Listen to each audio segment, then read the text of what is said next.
when you were talking about upon who is the responsibility to change the status quo, I agree with you that for Israel, it's very sustainable, meaning Israel is continuing to develop its economy. Now it's even normalizing unilaterally with Arab states without Palestinian input.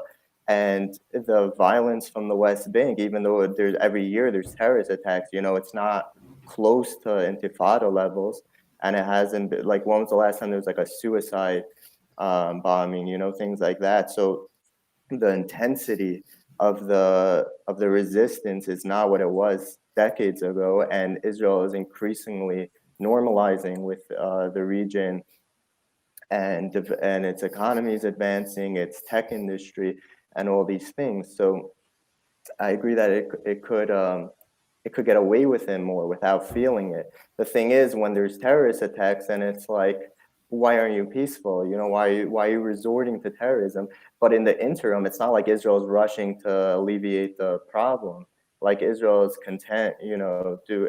Again, I'm not saying from the Israeli side there's no basis to say, oh, but like, I've noticed, like, in recent discourse, a lot of the rhetoric is like, we offered the Arabs to stay 4 or 5 different times, and there's all these things. But the thing is, there's obviously for many years been pause and even trying to present the image that anyone cares about. So just to be fully candid and not like go down this kumbaya route, I think we have to be honest about the fact that realistically it might take some destabilizing event for people to act. The only thing is, when there's, let's say, terrorism and things like that, then the Israeli public becomes more reactionary. They become, that's why the left is basically dead in Israel, because I think ever since Begin, and especially since the Intifadas, and the second one specifically, there's just like a lack of trust in like any sort of egalitarian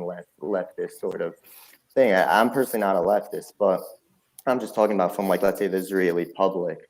This is the So for instance, as like a cross comparative reference, um, in the recent flare-ups between Armenia and Azerbaijan, this was a frozen conflict for 27 years, which for the most part has had occasional skirmishes and things like that, but for the most part de facto existed as a stable state, which was just not recognized, but it was like de facto connected to Armenia, and they were living their lives, everything.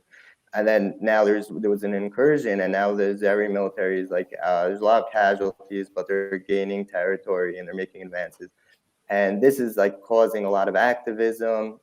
And now, like, there's like this thing called the OSCE Minsk group, which was like the international organization that was in charge of dealing with this conflict. And it was just a failure because like, I was reading an article about some of the failures of it, and it was basically because they had this image of neutrality, which is, we can't present any solution and let the sides figure it out, and their sides are always pushing for what's best for them. So and the Armenian side was able to afford to not cede anything, so they were able. But now, if there's enough of destabilization and threat, there may be like a push for a solution, which both sides have to compromise for. But it ultimately took an invasion of the Azeri military and many bodies for this to even like reemerge.